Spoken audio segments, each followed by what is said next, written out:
Ladies and gentlemen, boys and girls, children of all ages, my name is Lorne Risley and I'm the host of the Halcyon Show. How are you doing? And thank you very much for joining me in this edition.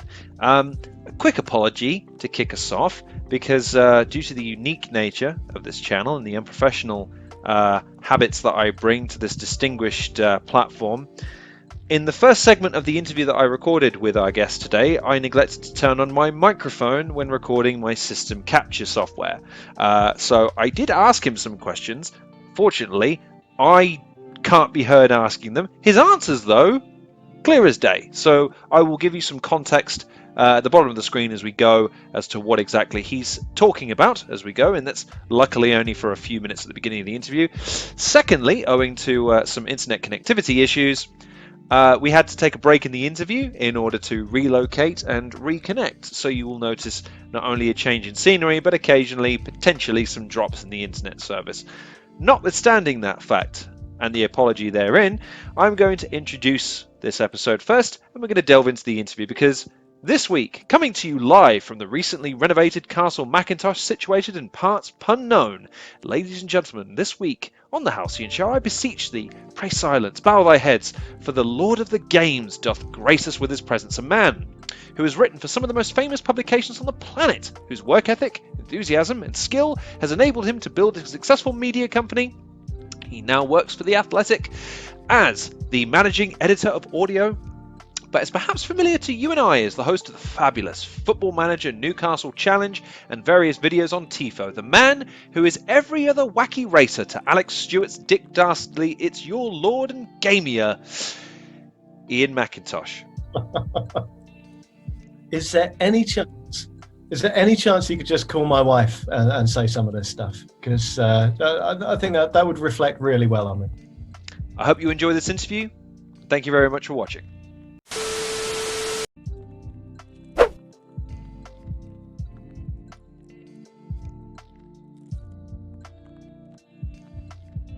So first of all, it's very kind of you to say that. I think a lot of it comes from the fact that I screwed things up so badly early on that every minute of working in this industry is a massive bonus compared to what could have happened.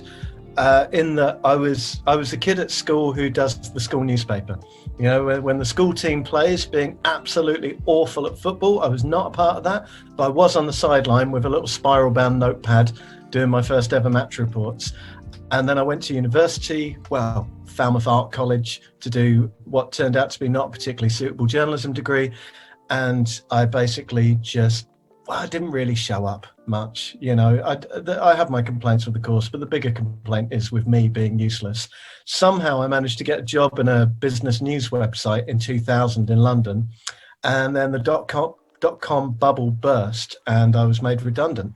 And so basically I spent my early 20s doing anything from working security, working on building sites, selling black bin bags, doing data entry. I was a chugger in Soho trying to sell, charity subscriptions and things like that. And so when I crept in through the back door back into fun stuff, I was 29 when I first got paid to write about football, so I had a very clear idea of what life is like on the other side. And I say you can't moan when you're watching football for a living. You can, and most football journalists do, and I've been guilty of doing it myself from time to time. And then you want to just grab yourself by the lapels and give yourself a shake and go, for God's sake, man, you used to sell bin bags. It's not that bad to be stuck in traffic on the way to Manchester City, Bournemouth.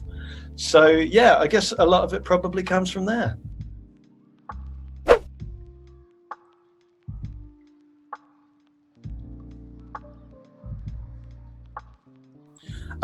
It's fair to say that moving from basically writing about Football Manager for a living into being middle manager in an audio department in a sports company has been a profound change of pace.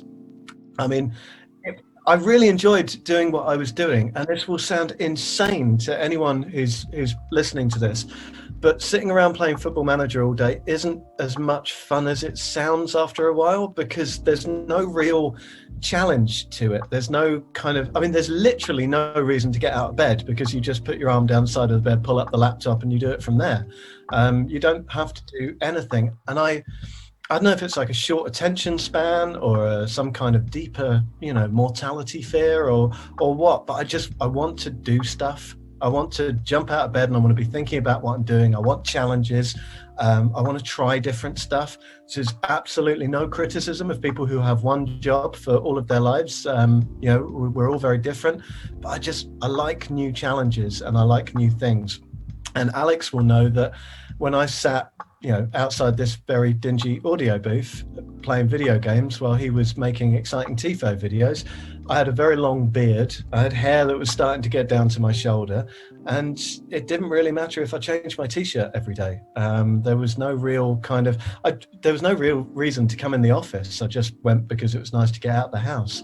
So now it's meetings and it's strategy and it's trying to make podcasts really good, trying to tell stories, trying to make sure that there's such a great team here, there's such great stuff, and it's trying to make sure that more people are aware of it. And so it's very different to trying to qualify for the Champions League with Newcastle, but I'm feeling a lot more engaged. Partly, I was the chief executive, so it was my recommendation to the board. On the board of directors was producer Ben, who people will know from the Totally Football Show and before that, Football Weekly. But there were two industry experts there. There was the excellent Andy Margolis, who runs Totally Communications, which is weirdly where the name of the show came from. It was a kind of placeholder name that just ended up being the name. And he's run all sorts of businesses for 40 years. And was just the perfect person to have to help set something up. And there was another guy called,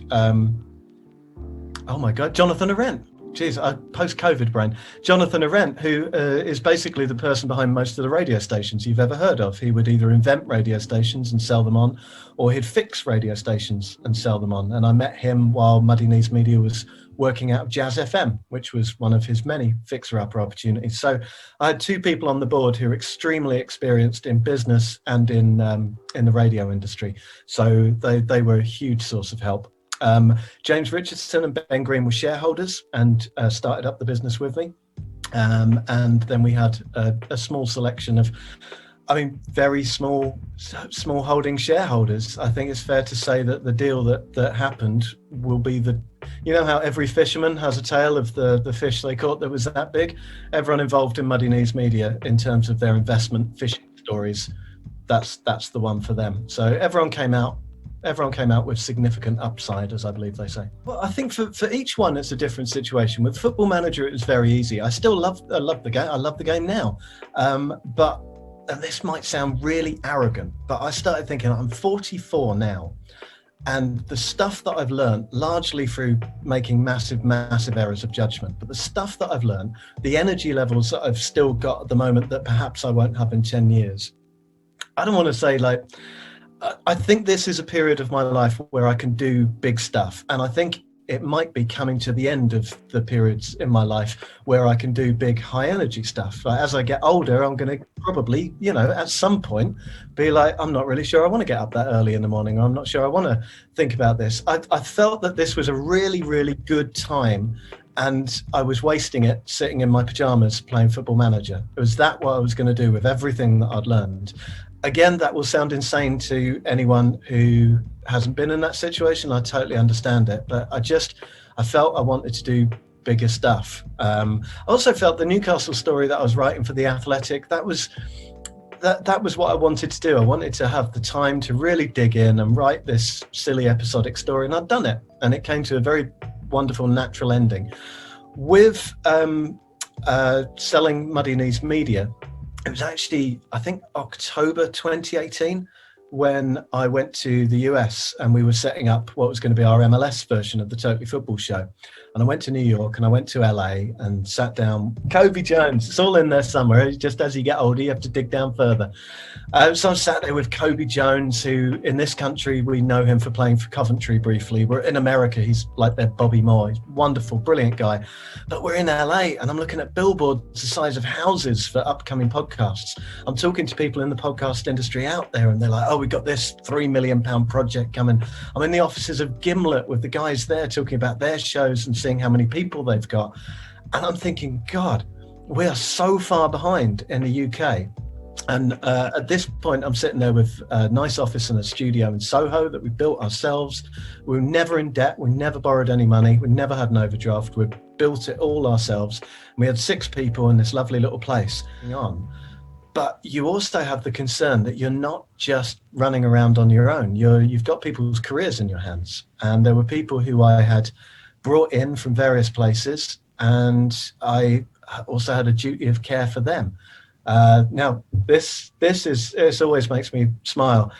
At the time when The Athletic came in with their major approach, I cited a whole load of reasons why we should probably sell, and a lot of them were connected to the economy and the way things were. Brexit was coming in. We were looking at almost certainly some kind of shortfall in GDP. That usually hits advertising. Once advertising drops off, the whole marketplace changes. So you need to make sure you've got diversified revenue streams, which we had to a certain extent. But we had too many potential vulnerabilities in there for me to be able to confidently say at the beginning of 2020 that we would still be there at the beginning of 2022. And the thing that always makes me smile is while I was presenting this, I was going to mention this story I've been reading in The Economist about a disease that was sweeping through China. And I actually didn't mention it because I thought they're going to think I'm just panicking about nothing. God. So, God. By the time COVID's ripping through, we're already, we're sat down with lawyers just down the road here and just off the Strand. And, we're into the latter stages of the takeover talks. So it's one of the many, many occasions where if you squint a little bit, it looks like I was really smart. I wasn't. I did not think COVID was going to be what COVID turned out to be. But that would have been a very bad time to be running a small business that didn't have an overdraft and didn't have a sugar daddy.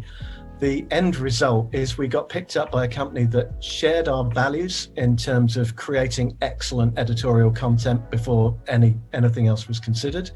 Every member of my team is now on a much more secure contract. They're earning more money. The shows are sounding better than ever. There's a framework here that can put these shows in front of people. And everyone can kick on. So it wasn't just the people who invested right at the beginning who had the upside. I think everybody connected with Muddy Knees Media is in a far stronger position now. 100%. That was a wonderful answer. That was fantastic. And again, isn't it wonderful to think back to a time when, global disaster, a worldwide apocalyptic, a pandemic and, socio-economical collapse. These are just things in comics and movies that we rolled our eyes at and say, not watching that. Simpler times, but never mind. Oh, God. I mean, but that's... Back to... Go ahead. No, sorry.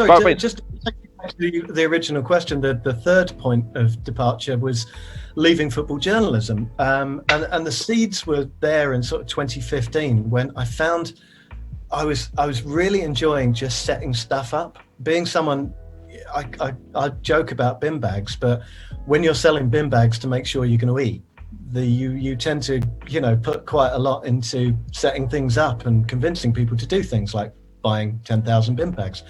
And I was actually getting loads more out of setting up corporate events for casinos. I got David Squires his first book deal, the cartoonist from the Guardian. I set that one up, so I had this sort of little literary agent thing going, and just running the set pieces and all sorts of things like that.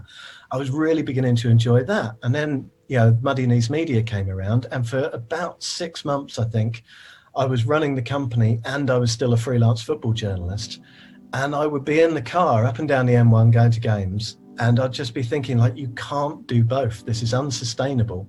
I was having to get up at 5 a.m, get the bus into Jazz FM, sit there and write an article. Then by about 7 a.m, then I could start work with Muddy Knees Media.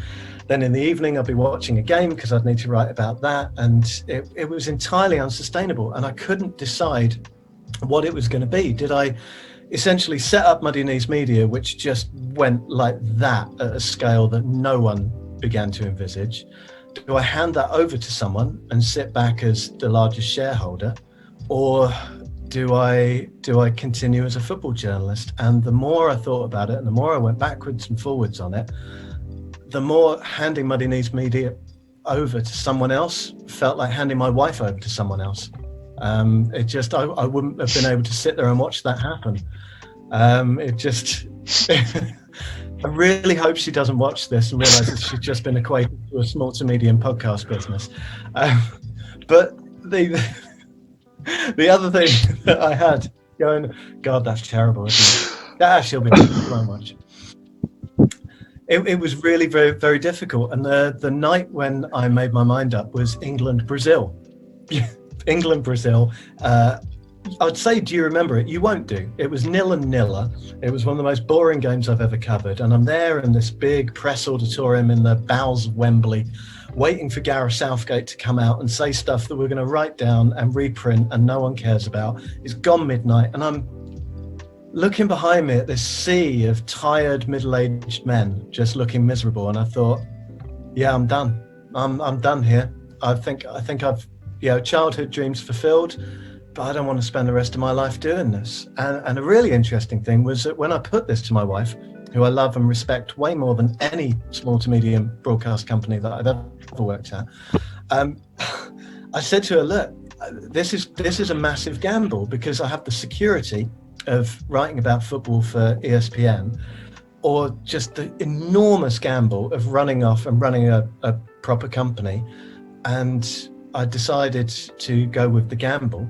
But when that pandemic hit, ESPN actually chopped their freelance budget to pieces. A lot of people were let go if they're on short-term contracts, which I don't blame them for. That's how big businesses work. But all of that debate was, do you exchange safety for adventure? And it turned out it wasn't actually that safe after all. Question concerning, because my awareness of a lot of the podcasting, the kind of the podcasting exploits of people on YouTube really came to prominence during the pandemic. Everyone was content heavy, and I think a lot of people were looking towards Netflix thing, documentaries and stuff like that, entertainment wise. I looked for and I'm sure, in fact I know a lot of specifically young men were, because most of my friends were all doing the same thing. We were looking for kind of communities, and we were looking for more information based things to kind of keep abreast of the world and keep a pulse of how things were progressing so that we could remain contemporary. It's kind of natural to want to do that. In your eyes then, since the pandemic and since kind of the explosion of a lot of people, I mean, it just seems to me, and you're an expert in this, I'm just a layman, it seems like everyone has a fucking podcast these days. Yeah. Even fuckers who do podcasts for other people have their own fucking podcast talking about other people's podcasts. It seems like there's a saturation, but there also seems to be an appetite and a hunger like there kind of hasn't ever been before. But do the numbers suggest that, or does your own experience suggest that, considering everything that you've experienced with, like, again, because your bread and butter for a long time was producing audio content, like you say, having gone on a fact-finding mission, found out that the scope of the market in America is so much wider and more fertile than it is in the UK, or at least the potential the UK had at the time. Like, how do you see the landscape of things at the moment? Do you see it as being what I perceive it to be, which is kind of oversaturated, or do you see it as still kind of, it's still finding its feet a little bit? Because it seems to me it's still like the fact that it's called a podcast. It's not on the iPlayer, and it's not on not the iPlayer. It's not broadcast by Apple Tunes. By definition, the word podcast is oxymoronic. It doesn't make sense, but it's the term people use. Tells me that people still have a fundamental misunderstanding of the medium itself and what it has to offer. Yeah, I mean, I'm glad you said that, because I always get frowned at when I say that at any sort of industry event. Podcast is a redundant phrase. There are an awful lot of people who say an awful lot of things about podcasts that I'm not sure I completely agree with. I don't think anyone's reinvented the wheel. It's just audio on demand. That's all. It's 100%. The nature of it means that we can do different things. So I always use Critical Role, the Dungeons and Dragons podcast and YouTube video, as a case in point. No mainstream TV network or radio station would ever devote 4 hours to a Dungeons and Dragons show. That would be deemed insane. But because you can do things on YouTube, as you yourself do, because you can do things on podcasts, as Critical Role do, you can lock down a very, very narrow audience. And when you go back through the history of radio is mostly, you try and spread your aim to cover as many possible people as you can, offending as few as you possibly can, whereas podcasts are much more narrow. You can, and the other thing I used to say was, you have to tell people, what's your ambition? What's your aim? I used to sit down with corporate clients and say, what do you want out of this? Because there are 3 different reasons realistically for making a podcast. One's to make money, and that's perfectly reasonable. 2's to build profile, and that's perfectly reasonable. And 3 is to have fun, which is arguably the best reason of them all. So we go back to the point about saturation. It depends how you phrase the question. Is the market saturated with people having fun? No, definitely not. Look around the world, loads of people not having fun. More fun can be had. There's no limit to the fun. In boosting a profile, is there saturation? Possibly. Making a podcast, putting a celebrity on it, not necessarily the magic bullet it was before.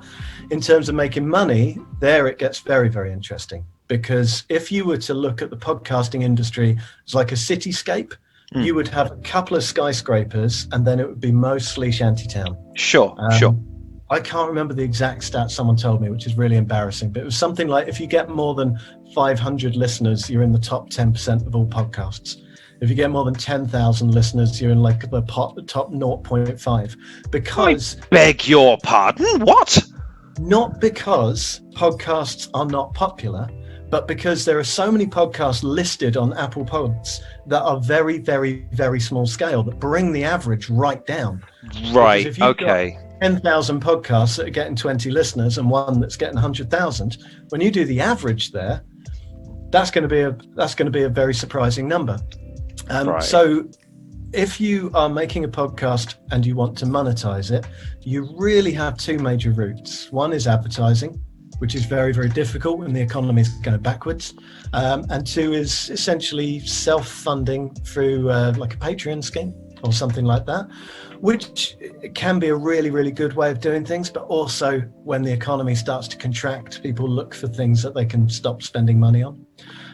So it gets more and more challenging. This is one of the many good reasons for Muddy Knees Media being with The Athletic now, is that the commercial imperative is, should be careful if my bosses are listening to this, we obviously still want to make money, but it's not live or die now. With Muddy Knees Media, if we'd lost a big advertising deal, it would have had a very deleterious effect on the company. We're owned by the New York Times, who own The Athletic, who have all of these podcasts. So we're not as imperiled by the commercial issues as we would have been before. And there you drop into the raising the profile. The great thing about athletic podcasts is they serve as a kind of a touch point. If you've never read The Athletic, you might just have heard about it. You might have listened to one of the podcasts with Mark Chapman, now 4 times a week. And you might have sort of come in from there and gone, oh my God, I did not know George Culkin worked for The Athletic. Bang, I'll subscribe. So no, it's not saturation, but it is saturation for specific mission objectives, like making money when you're a small company. You've raised a couple of really good points there that I'd love to get into more detail with if we had the time down the line. But for now, at least, that's a wonderful answer, and I think my outlook on that has changed even just listening to your answer, because again, considering I listened to I think it was a stat it was in your interview. I heard this. It was between 2 to 5 podcasts a week the average person listens to. And it depends on how long the podcast is, but some of these can be an hour, hour and a half, 2 hours. They can even be as little as sort of 10, 15 minutes, I suppose. But like, there is only a narrow scope of attention that people are willing to dole out. But in an age of because I've had this conversation with a few of my guests who are in content creation, where they're now, they're maybe more known for long format or traditional format kind of content. But in an era of TikTok, shortening attention span type content, because I don't believe the attention span is actually shortening. I believe it's what people are being, because it's impossible to avoid. YouTube, Facebook, and a lot of other places put the shorts, dead center. You have to watch them, or you have to navigate around them, and most people are just path of least resistance. But I do believe that people are being geared more towards creating that kind of content. In an era where content creators and potentially great broadcasters, or people that could be great producers or writers, performers, are maybe being incentivized away from the kinds of projects that would be more podcast oriented or presentation oriented, like your stuff with the guys on TIFO, for instance. How do you foresee that podcasting and the audio production aspect of content creation is going to compete, or at least hold its own in this era where, like I say, you've got kids that are trying to distill everything into 15 seconds and make it shareable? I want to, hey, look, check this out. Hey, I'm going to ping you this real quick, as opposed to what I experienced, and I'm sure you experienced in your formative years in trying to get traction with podcasts, is, hey, will you give this a watch? Oh man, it's an hour, man. Like, yeah, but just put it on in the background. Just listen to it peripherally, and then if you like it, great. If you don't, but that's all you had to do, is just put it on in the background first. Okay, I'm not asking you to study this. Whereas the shorts, it's, hey, you got 15 seconds? Yeah. Here's a monkey throwing crap at someone. Oh yeah. What's the next one? It's, how do you compete with that, or how do you see the industry evolving to contend with it? So it's almost not necessarily an evolution, because the same basic question is, what do people want? It's the same question you should ask if you're a freelance journalist and you're getting in touch with publication. What does this person who I'm pitching myself to actually want? Not what I want to give. That's obviously for the specific intention of getting that person to hire you. It's the same when you're making a podcast for people to listen to. Who's my audience? Who are they? When are they going to listen? Why are they going to listen? There are three reasons, I think, this is just my theory, there are three reasons to listen to a podcast. And one is to inform, one is to improve, and one is to entertain. Sometimes you can hit more than one, but you need one of those. So Totally Football Show would be your inform. That is, we all watch the game at the weekend. Now some industry experts are going to talk about it. And they're also going to be number three as well. They're going to be quite funny. It's James Richardson, he's brilliant. So you hit 1 and 3 on the inform. Then you got improve. Now this generally belongs to podcasts like Diary of a CEO, but it could also be fitness, mental health, or our very own You're Dead to Me, which improves your historical knowledge, while again, hitting button 3 and entertaining. And then you've got entertain, which is Shag, Married Annoyed, or Conan O'Brien, or stuff like that. So you have to hit one of those things. Then you have to ask who the person is, why they're going to listen to it. Now, this is where it gets interesting right now, because before the pandemic, you used to have about sort of 60% of all podcast listens were by people commuting, because we all commuted 10 times a week. Now that number's 25%. So it's all? That's all, because very few people commute 5 days a week. If you're only commuting 3 days a week, it's more of a novelty. But different bits of behaviour change as well. When we used to commute on the tube pre-pandemic, you'd often be on the London Underground like that. You built your own little audio space to kind of like lock yourself away from all of that. Is that necessary when the carriages aren't full? You can sit down and read a book now. You're not going to read a book and listen to a podcast. You're going to listen to music. So there's all these little things that change. So you keep having to ask yourself, what am I doing here? Who is this for? Why will they listen? And that's the challenge that we're all up against right now. If you've been a listener to the Athletic Football Podcast, you will note this season that flagship show is considerably shorter now. It comes in at about 35 minutes instead of occasionally creeping over an hour. And that's to work itself into things like people going for a walk in the park at lunchtime, people walking their dog, people cooking a meal, things like that. It's to make it more accessible there. You will see at some point more micropods popping up, where the Financial Times does a fantastic one every day, which is just a 10-minute catch up on the biggest stories. So the medium is still brilliant. The medium, everyone almost on the planet's got one of these. So there shouldn't be any problem reaching people. The problem is making them reach for that and hit the subscribe button. But that's where the good quality content comes in. If you're funny, you're going to be unavoidable. People want, as I've said, there's no ceiling on funny in this world. We're always looking for more of that. It's one of the reasons I think TikTok is amazing, even though I don't understand it, is that there's so many young, talented people basically with their own like miniature sketch shows now, picking up millions of views. Yeah, TV in 10 years is going to be dominated by people who had their own TikTok channels when they were, creatively precocious 13-year-olds. It's going to be amazing. So there are challenges here, but as you said right at the beginning of the question, people aren't getting thicker. They're really, really not. And people are not just sort of predisposed only to short form entertainment. I mean, Christ, Joe Rogan's show can occasionally go longer than 4 hours. Dan Carlin's Hardcore History has been one of the highest rated podcasts since podcasts began. These are massively long shows. People haven't stopped watching movies, even though they tend to be 2.5 hours rather than 1.5 hours. And yes, I've seen my daughter sit there on YouTube and watch a 35-minute video about Minecraft. So the opportunity's there. It's down to the creator to be good enough to be unavoidable. You've touched on something there that's, again, I know that this is probably something you haven't had to contend with, but as a YouTube creator, the number of times I've had, how do I connect with a younger audience? And the response from my younger brothers, who I have a 14-year discrepancy between, and they're always like, you should do reaction videos, you should do gameplay videos. And I know what because your questions, what does the audience want and what can I give them, are two critical questions. And I've had 2 of them answered for me by these, the demographic I'm attempting to touch. But then my heart sinks and my soul dies a little because you're saying I have to play this game and just react to it. What are you gleaning from this? How are you, I'm trying to give you guys credit as an audience by saying we want more interesting things and more original concepts and stuff. You just want Michael Jackson blended in with Phil Collins over Minecraft. The hell's wrong with you all? But then you can't, like you say, you can't tell the audience what they should and shouldn't like, because it's like yelling at someone for being wrong about something that they feel rather than think. It's just, you're never going to convince someone out of that mindset, which is a very good point. And I'm glad you made it, because you made it in a less shouty way, which I'm not very good at, unfortunately. I have a silly question, if it's okay. Oh no, sorry. The guest wants to speak, and I shall shut up and let him speak. Ian, what did you want to say? Oh no, I was just going to say that ultimately, again, it comes down to that question: what are you trying to achieve?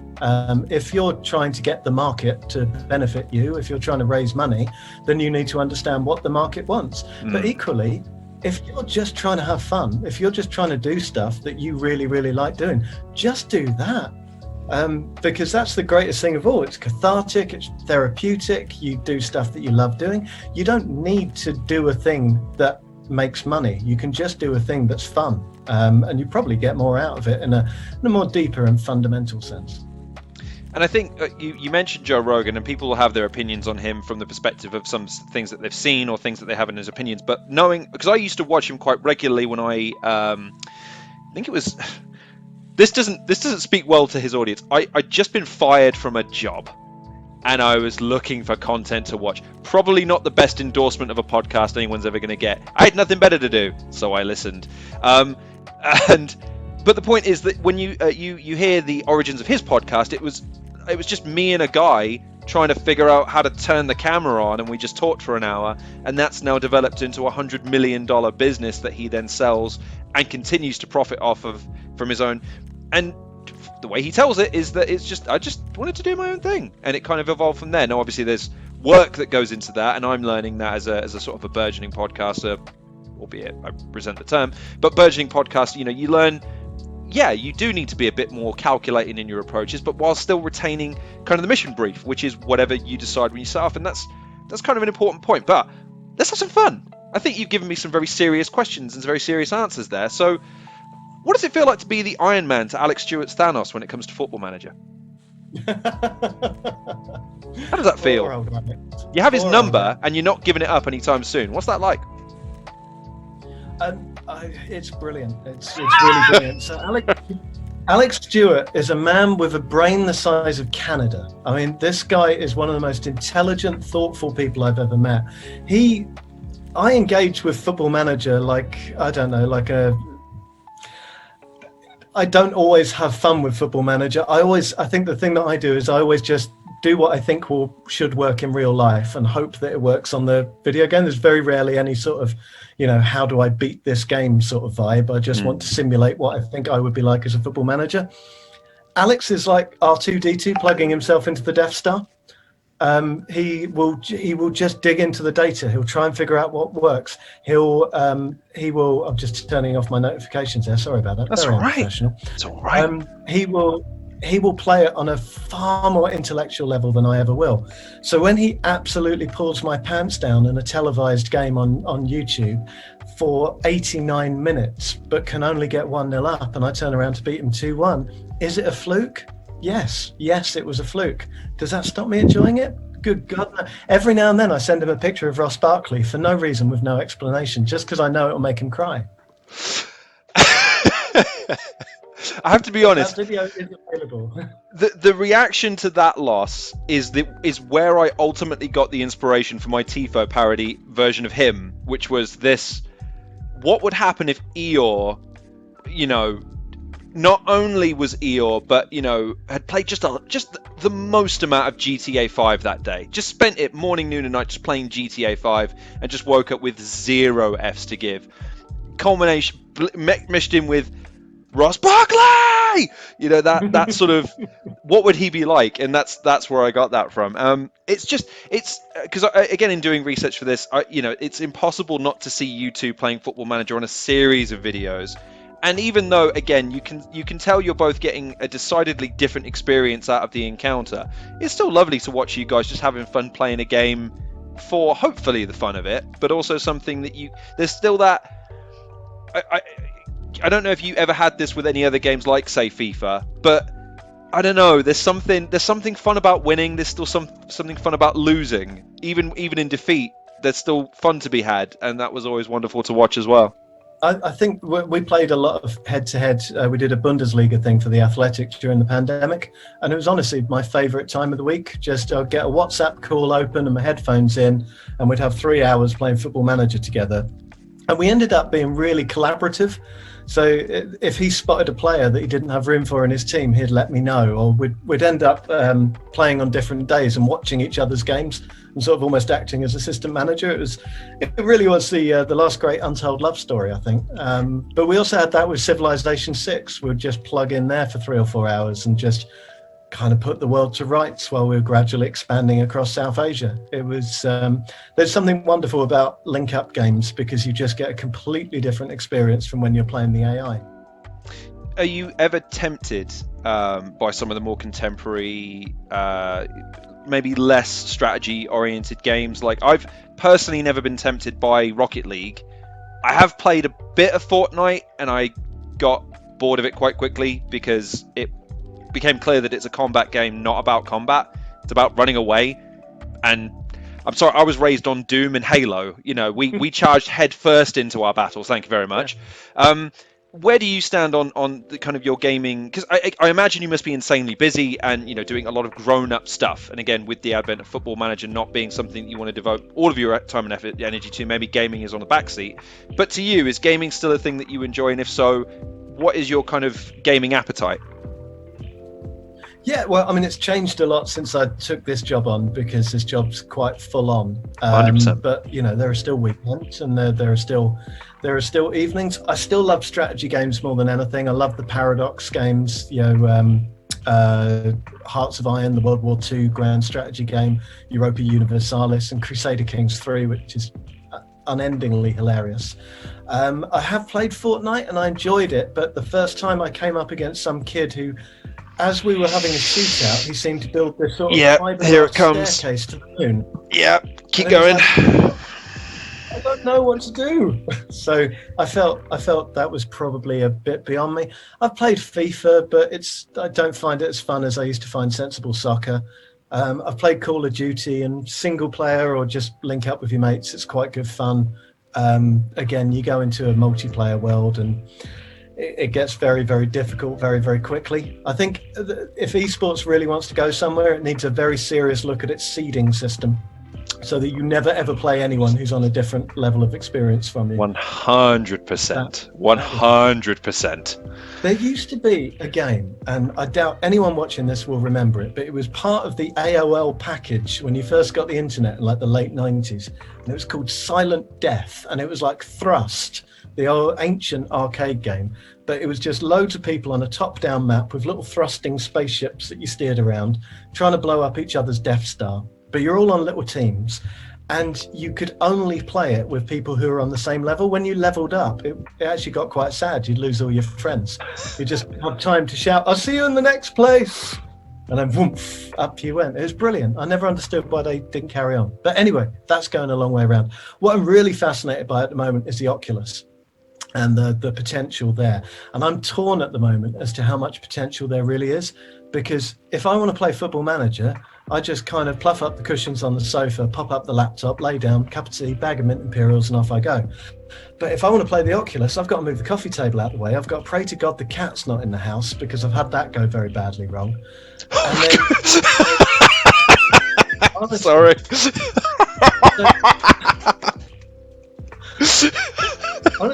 Do you know you can link up your Amazon Prime account with your Oculus, and it puts you in this empty cinema with a big screen, and you can watch whatever you would watch on Amazon Prime, but on a big screen. I think it's wonderful. It's like the democratization of in-house cinema. Everyone can have the biggest screen they want.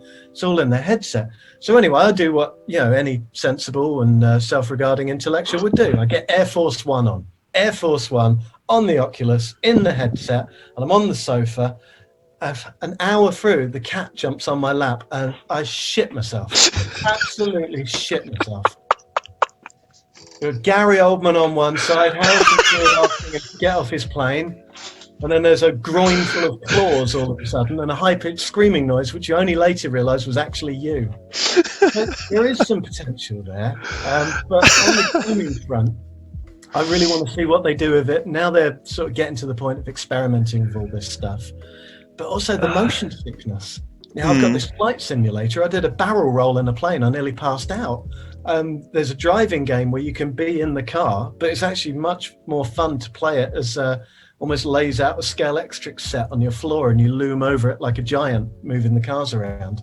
That's where I think a lot of the fun stuff will be in the next 10 years. Is because you've hit on something there. I think that's the ultimate downfall of a lot of this technology until they somehow manage to inbuild it into some. Because put it this way, it's the reason why when people buy exercising equipment, they put it where they think they're going to use it every day, and then they realize that it's in the way, so they move it out of the way, and then they never use it because it's too much hassle to move it back into the place that it's useful for. The gaming example was before sort of the motion stuff came about. My father bought this weird boxing game that had cables that strapped around your hands, so that in theory it would be minute, deep, like it could literally follow your hands wherever you went. Fantastic idea. Monumental tripping hazard though. And if someone wasn't looking, not only would you run the risk of giving a backhander to your stepmother, but you'd run the risk of taking out anyone and everything in the sort of the radius of the cable, so to speak. And pretty soon it became one of those things where you go in the cupboard and you go, so there's the Sony goggles that we never use for movies, and here's the boxing kit. Oh, here's the Wii. Oh, interesting. Let's never play with any of it again, because it's that thing of technology is why I think it's the path of least resistance is the key to a lot of the stuff getting over. It's can you get someone to just plug in and play, and that's why I think console gaming is still, PC gaming is still arguably more entertaining from a number of different perspectives, but console gaming is still the thing that people think of when they think of gaming, because it's just so easy to literally press a button and the thing turns on and boots straight into the game these days. Yeah, and I think you touched upon something there, that a lot of people have very simplistic ideas of what gaming is. They always think it's a whole load of 19-year-old boys shouting at each other as they fire guns. I think the number one game in the country right now is a game where you play a stray cat solving puzzles. There's so many. It's just become another avenue for telling stories, which is something that's always fascinated me. Indeed, and obviously GTA 5 being the only game being sold on 3 separate generations of consoles, and most people don't play it to run around murdering and stealing things. They role play in the world now. It kind of tells you that gaming it's weird. It's a medium that it's kind of embraced by the internet culture to a large degree because of how much content it can generate, and it can generate monetizably. But the fact that you can kind of take gaming and make it whatever you want it to be, whereas with movies and television and even music, there's only so much interpretation and directions you can go in, which is why I think gaming is such a fertile ground for content creation, albeit one that you do have to invest a lot of time and energy in. But adieu. Alas, I have another silly question. It's all the same to you.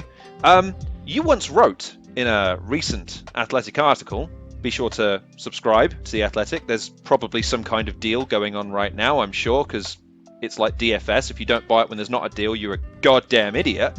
But nevertheless, you once wrote that Sun Tzu would have bloody loved poker. Are there any more historical figures that you would have liked to have introduced to games outside of their times? Monopoly to Rockefeller or Cluedo to Caesar, perhaps? Yeah, absolutely. It was funny, when I was setting up Muddy Knees Media, I was reading, what's his name? It was a Napoleon book by Andrew Roberts, who's also he's written about a lot of historical figures. Now, I went to comprehensive school in Essex. We didn't have the most robust history syllabus, so I knew absolutely nothing about Napoleon, nothing whatsoever. So I was reading this book, and at the time when we were breaking away from the Guardian and setting up Muddy Knees Media, I was very much on the bits when Napoleon wins all of the battles through audacity and ruthlessness. And it was only later, when the company had started and the fear had kicked in, that I started reading the second half of the book, and things did not go well. And then the very strong message running through the book was that Napoleon had bitten off rather more than he could chew, in so much as he invaded Russia, and it did not end happily. So that caused a bit of a crisis of confidence. But yeah, I would like to play some sort of strategic game with the likes of Napoleon. A strategic... Wow, so you would... Not only would you have the audacity to walk up to Mr. Napoleon, sir, you got time for a game. What is this? Well, we're going to play... Well, what would you play with him then? What would you... Okay, you've got this incredibly unique opportunity. Presumably... We'll establish the rules of time travel later, or you're bringing him here. Either way, you've got Napoleon. What game are you playing with him? I'll probably introduce him to Europa Universalis, which is the Paradox games, very complicated grand strategy game that starts in 1444 and goes to, oddly enough, the 1821, I think. So just about the point where Napoleon's going to pop his clogs. And it's all about politics and trading and state building and war as well. So I think we'd spend an afternoon learning the basic mechanics. At that point, I think he'd probably teach me how to play it properly. Oh, I hate it when I like guests, because then I don't want to stop talking to them. The ones you want to keep talking to are the worst, because then you want to keep talking to them. The worst guests where it's like, oh wow, yeah, this is great. Yeah, well, you must be busy. So yes, let's end it right here. No, I've got time. Oh, you're busy. Anyway, yeah. Luckily, I haven't had too many of those. Used to interview a lot of gaming related people. Used to review indie games for another platform, and yeah, God bless them. They were never made to give interviews. Game developers, they're made to develop games. They're very good at that. Talking about them in a way that can last for longer than 30 seconds before you have to interject 2 minutes worth of material. Not so much. God bless them. But right, so you want more questions? Ian wants more questions. So, how do you feel about the FIFA split? Not necessarily because you're a FIFA fan, but I guess because you've lived and seen the consequences of the Football Manager Championship Manager split. What do you think it has in terms of ramifications for gamers in the wider market, considering that it's not just these two splitting, it's a precedent. It's a brand versus the people that make the brand, recognizability versus expertise, who wins out, and what precedent sets. So and you wrote a fabulous article about this, by the way, but I would like to get your thoughts on the wider ramifications on the industry, if you have any. Probably wouldn't want to get too deep, just because my understanding of these things probably isn't too deep, but I think it's the same as everything else. It comes down to quality. Maybe FIFA's game will be really good. Maybe they are right, and they can just turn around this gigantic undertaking in zero time with zero experience. Who knows? The world is full of surprises. You can have all the strategy and the branding and the pointing people in the right direction you like, but if the product's shit, then it's not going to work. The product has to be good. The product is everything. Are people playing FIFA because it's got FIFA written on the side of it? I don't think they really are. I think they're playing it because they like the game. And it was the same with Football Manager and Championship Manager. The people with the branding for Championship Manager probably felt very confident about their chances. And in fairness, I had a friend. People often never look out of their own little bubbles. And people in gaming would have thought that everybody knew that Championship Manager and Football Manager had split. Good friend of mine, no interest in the wider scope of gaming. He was still buying Championship Manager like 5 years after the split. And he just brought it up by accident. He said, God, that game's got really bad, hasn't it? I was like, which one are you buying? He knew nothing at all about it. So, you might get some of that. But in fairness, that was sort of 2005 to 2010. The internet wasn't quite as ubiquitous as it is now. In 2005, I don't think I had the internet on my phone. I might have had it in my house, but it was probably attached to a cable. Whereas now, everybody's online on a near constant basis now. So it will just be about the product. If the people behind the game keep making a good game, they're going to win. Well, that's why I asked the question, because I'd love to believe that was the case. But when I look at the mechanics of, and I'd never understood why, if it was just because they have good souls that Football Manager, did Football Manager ever get into the microtransaction side of gaming? Did it ever become a case of, I don't know if it has the equivalent of the FUT system or anything along those lines, but I mean, did it, or was it still very much you buy the game, you get the game, and anything more you spend is basically the internet connection that you spend your money on, as opposed to FIFA's model of monetizing its content post-release by having the packs, by having the point system, that sort of thing? The only thing I can recall paying extra money for was the sort of advanced editor. I mean, there is an editor built in, but there's one where you can just edit your saved game, which proved very useful for a couple of projects here when we were doing things like the Liverpool team of 1983 against the Liverpool team in 2005. Little fun stuff like that. Most people would just use it for putting themselves in the game, which takes an enormous kind of leap of creativity when you're 44 years old and you have to think, oh God, I've got to knock off a lot of years to make this work. By the way, one of the few times I made a point of telling my dad, you need to watch this video, and he's like, why? I'm like, well, this is a channel that I watch on YouTube. They cover it, but the level of not only depth that you went into with those Liverpool teams, because I had zero familiarity. I knew that they were great teams, and I knew that they were dominant in their respective periods, but again, when you're not in the era that they were, I'm an Arsenal fan, so I was in the era of the Invincibles and prior. I understand what it's like to live in an era pre and post that success, whereas the younger fans these days have this kind of canonized version of what Arsenal used to be, where they thought we won everything. And my first response is, you ever heard of Manchester United? Because they won everything, okay? We had a couple of really nice periods, but they won everything, okay?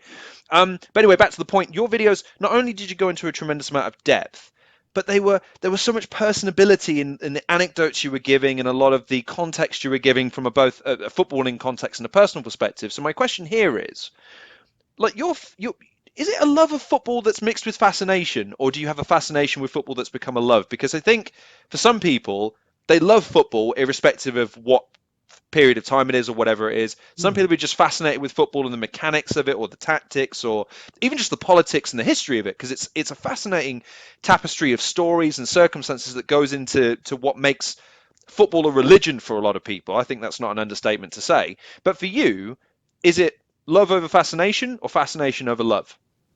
I think, first of all, it would be remiss of me not to credit the mad scientist with those historical teams off the video. He is a man who takes the new Football Manager and, instead of playing it, edits the entire database to take it back to a previous generation, so you can just suddenly pretend it's 2001. The man's a complete genius. We had the editor there that we can make a few later changes, but he's incredible.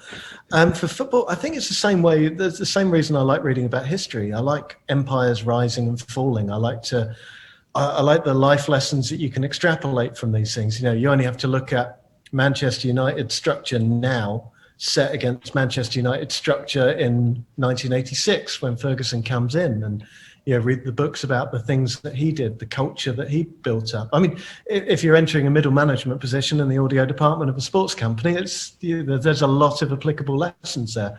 In fact, there's a very good book called The First 100 Days, which is Mickey Mellon, the Tranmere Rovers manager, and a school teacher, comparing notes about the first 100 days of running a school and the first 100 days of running a club. That was a very convoluted answer. But yeah, it's the history and it's the stories. It's the way everything interweaves. Depending on from what generation you are. The first game I watched was the FA Cup final in 1986. And so that's where I enter this incredible world. And you look at the people who are on the pitch that day, and you've got, Kenny Dalglish, who's now on the board of Liverpool Football Club when he was on the bench during that game. You've got people like Peter Reid and Neville Southall, who are very famous, on social media and television in different ways. And these are the characters who were in the game when I started. And then with every passing year, this incredible interweaving narrative folds up into the fact that when you think about it, like however many years you've been watching football, like imagine that knowledge in any other field, you'd basically be a professor. If you had, how long have it been? 1986. I'm talking about nearly 40 years of watching football and all those accumulated stories. I don't know how many historians there are with kind of that level of knowledge. So you just get deeper and deeper and deeper into it until, even though ultimately the world looks like a Football Manager game that you left on autopilot overnight, and every now and then I have to keep going, how is Frank Lampard the Everton manager? Oh, don't stop. I remember Michael Owen debuting and thinking, oh yeah, he's going to have a great career. Now his daughters are on Love Island. What the hell happened? Yeah, Rob Jones. I remember when Liverpool signed him from Crewe for 400 grand, and he made his debut on telly against Manchester United, got man of the match on a Sunday afternoon. He's now in his mid-50s doing a bit of youth coaching with the under-12s at Melwood, and part owner of a £1 million nursery company in the Middle East. So how the hell did that happen? I think the easy answer to that is that the pace of life at the moment and the pace of content is just never any more than 4 or 5 minutes to breathe. We live in a really weird age where a lot of truly seismic stuff has happened. Like the changing of the guards has happened in a lot of different things that I watch. I mean, I'm a professional wrestling fan, and the patriarch of that industry has retired under somewhat acrimonious circumstances. Arsene Wenger's retired. The notion of the Super League was floated, and it was seriously considered for a period of time. You've seen the shift in the way that content is delivered on a sort of a. When I was young, it was the choice, but now it's demand. When you got the Skybox back in the day, or if you're poor like I was, the box. And it went from BBC One, BBC Two, BBC 4 to I have 300 channels. What's on them? Don't know. Just flick through them. Don't have to watch it for any more than 5 minutes. To now, where it's, do you know what I'd like to watch? I'd like to watch someone extracting people's spots and their abscesses for 20 minutes, half an hour. Do you have anything along those lines? As it happens, and you go, okay, fine. But the point is that there's just never seems to be a break in the content. There's just never a quiet period where something seismic just isn't happening. So, which again, bringing it back to what I was going to ask you about earlier with you guys, I was so happy with the pandemic happening. There was the real threat that nothing would be there to cover, which is in sports and in content that is generated on a regular basis is your bread and butter. But you had a series of events that unfolded, which meant that you guys were still able to produce content. But I guess the question I have is, what are the lessons that you've derived from a period where you had to be creative, not only with the stuff you were putting out, but also in the way that you were making your endeavors and how you were trying to be entrepreneurial? And obviously the move to the Athletic is one thing, but you sound like you're someone who, even now that you would have had the notion of security, there's still a part of you that wants to, but what else is there? Is there another avenue that we can go down? And is there another risk I can take, because that risk might have potential? Do you know what I mean? What lessons do you think you've learned? That's a very big question. I think you learn lessons in everything you do. I think if I was to start Muddy Knees Media now with what I've learned all over again, there'd be a number of things that would be different. But equally, some of the biggest mistakes were such big learning experiences and kind of fun along the way as well.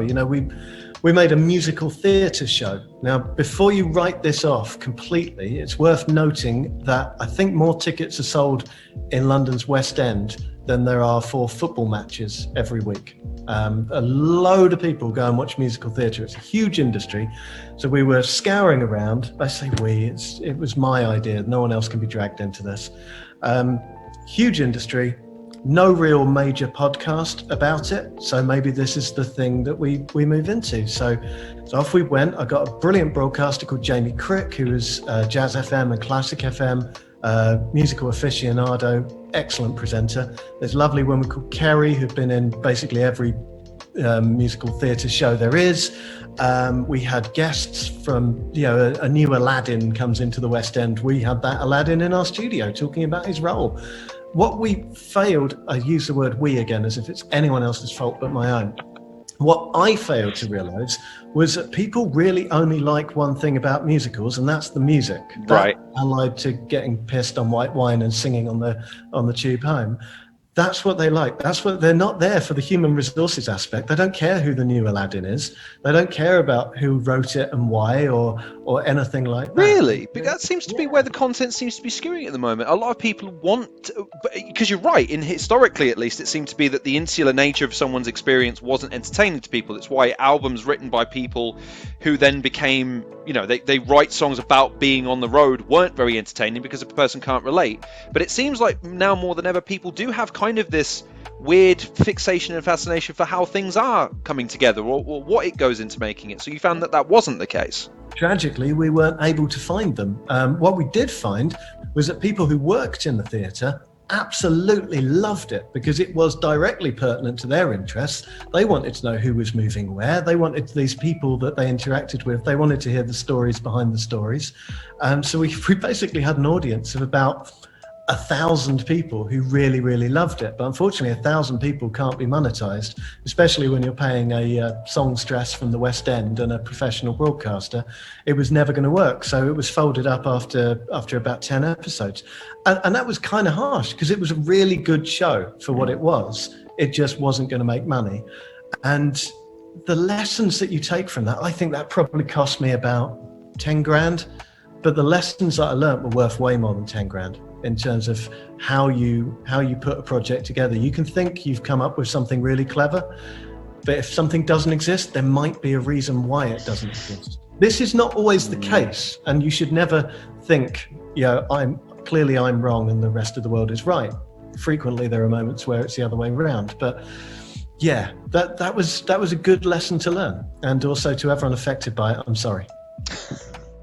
I'm sure, again, because I think you're right. It's even if the endeavor ultimately proved to be something that wasn't monetizable, like you say, the lessons learned. But I'm sure, by the sounds of it, it was a great show, and people would have loved to have. The people that got to listen to it got to listen to it. The people that got to participate are probably.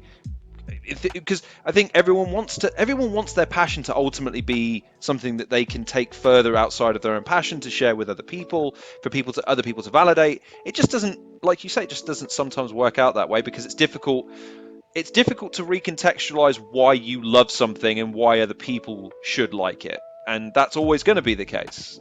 You can't, again, if I try and explain to people the love of professional wrestling, it's grown men pretending to fight, isn't it? Star Wars is grown men hurtling metal sticks at each other. What's your point? Well, yeah. Well, one's got more credence than the other. What? Because more people watch it. Yeah. Okay. I suppose you got a point. But I think one of the compensations for growing old is that you cease to give a shit what anyone thinks of anything you like. You don't listen to music because you think you should listen to it. You listen to it because you like it. You don't worry about watching Star Trek Next Generation.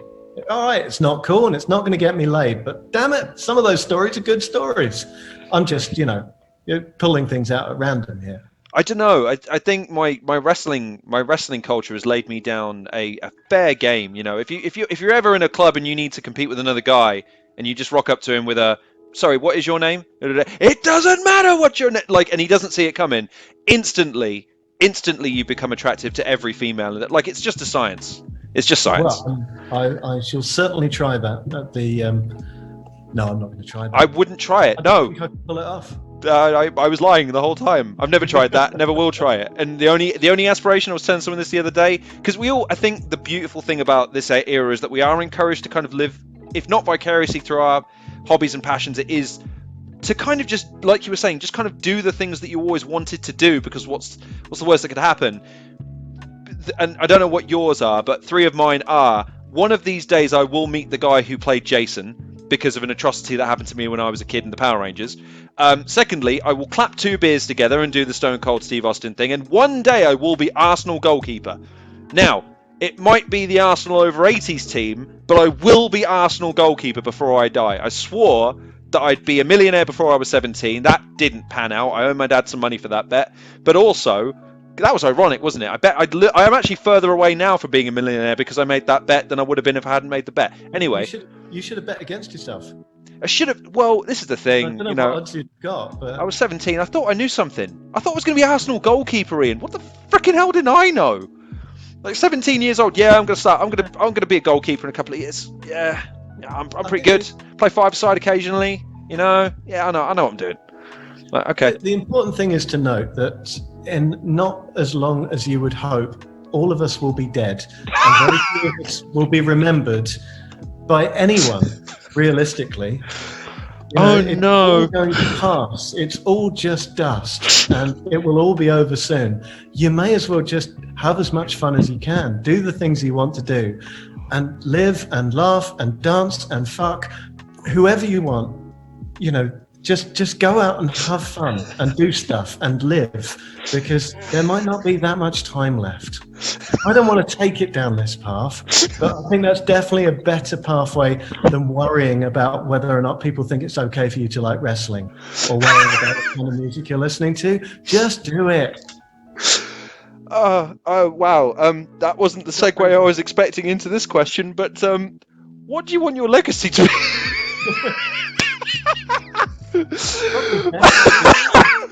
Just if there isn't one, that would be probably safest. Oh my days. Right, it's professional head back on. I mean, right, so the reason I asked that question is, going into the pandemic and having sort of an awareness of your work but on a peripheral nature, getting to know Tifo and then seeing the series that you did with them, and then finding about your individual work, and then in researching for this interview seeing your history, your penchant for writing, how much you love literature and your football, and I love how so many of your anecdotes are just like you kind of what we were discussing. You had these cool little moments to you where you were like, hey, I'm a big fan of, I forget the name of the gentleman, but it was, hey, I think you're brilliant and I think you should write a book. Can I get you a book deal? And it's just like these happy little victories for you. But ultimately, for you at least, what do you think? Because and you made reference. I will disagree, by the way. 44 years, fucking old. You think about wrapping it up. You pack that shit in right now. You go until you're 75. That's when you stop being relevant, according to the algorithm, because that's the age bracket that you're between, and they don't give you an option afterwards. But what do you want your legacy to be? Do you want it to be for someone who was behind the scenes, like a pioneer of sorts? Do you want it to be this person that ultimately guided or made a difference to the industry that you've seen a lot of potential in? Is it as a performer, as an author, or is it what do you think it should be? It's none of those things. I want my daughter just to smile when someone mentions my name, and then tell a story that reflects well on me. That's pretty much it. That's the only legacy I'm after. Ultimately, I wrote articles that people read while they're having a poo, and I was really good at it, and I earned a living doing that. I knew I was crap at football when I was 6 years old, and the only way I could see having a career in football was to write about it. And I got to write about it, so I'm happy. I wasn't, one of the better writers, but I like to think, I could do the key things. I could offer an editor what they wanted. I could hit a deadline. On occasion, could turn a phrase to a half decent level. But ultimately, I wrote stuff that people read while they were pooing. And that's good. That's a great thing. There were people, I think, up and down the country, possibly in other countries too, who were doing jobs like I was when I was selling black bin bags, or when I was doing data entry, and they had their 10:30 poo, and they took their phone with them, and they read a story about me playing Football Manager. And that is the greatest legacy you can ever have, outside the thing about my daughter. Well, there you have it. that's as good a dismount as we're going to get after the everything is dust comment. I have other questions, but I think that's a perfect way to kind of wrap things up. So the final thing I have to ask is the let's get our, again, promo shit. Let's sell the folks. What are you doing? Where can people find you on the Tick Chat thing? And where can people watch you while they're pooing? And that, where can they do all those things? Well, nowhere really, because I don't really do anything anymore. I'm in middle management, and I gently ask other people to do things. But the Athletic has some fantastic football podcasts, the Totally Football Show and the Athletic Football Show, football podcast. So have a look for them, and there's club podcasts and all sorts of stuff. I shut down my first Twitter account, and I have a second one, but I'm not really on it too much, so I wouldn't worry too much about that. But yeah, go subscribe to The Athletic. If you're still here, still listening to that, just type in theathletic.com/TIFO, because I think I owe Joe Devine a pint, and I'm hoping that this will even things out. He'll get his subs that way.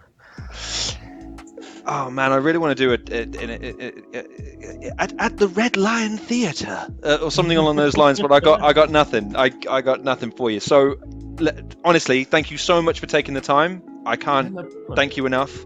I've been a massive fan of your work, and even after this interview, I know I'm going to be delving backwards into everything that you've done, especially considering that I have a podcast by the dozen. I have an Amazon page with a bunch of affiliated books that came up when I searched for your name that I now need to buy. And I have found your involvement in the TIFO work to be endlessly entertaining. Your antagonizing of Alex Stewart through your kindness is a source of infinite hilarity to me. And just having gone through your career and having had an opportunity to discuss it with you, having listened to that original TIFO interview that you did, I applaud you for not only approaching the business world with the enthusiasm and the gusto of someone that truly loves what they do and wants to continue that enthusiasm, but also who brought an expertise and a work ethic that you didn't undermine what you did by just having a good time. You ultimately put thought, clarity, a logic, a vision into things. And I think that's such an important lesson and a template for people to follow if they can, because ultimately passion without drive and clarity won't lead to success. Drive and clarity without a passion won't lead to success. And I think more than a lot of people, you embody that, and I think that's so unbelievably impressive. So thank you so much for kind of sharing that. Well, that's incredibly kind, and if I'm able to get my head through the elevator doors at the end of the day, that will be quite a miracle. But you're very, very kind. Thank you so much for having me on. And that is where I will hit the end of the record button, and I will say my sincerest thanks. Ian, you're the man. I can't...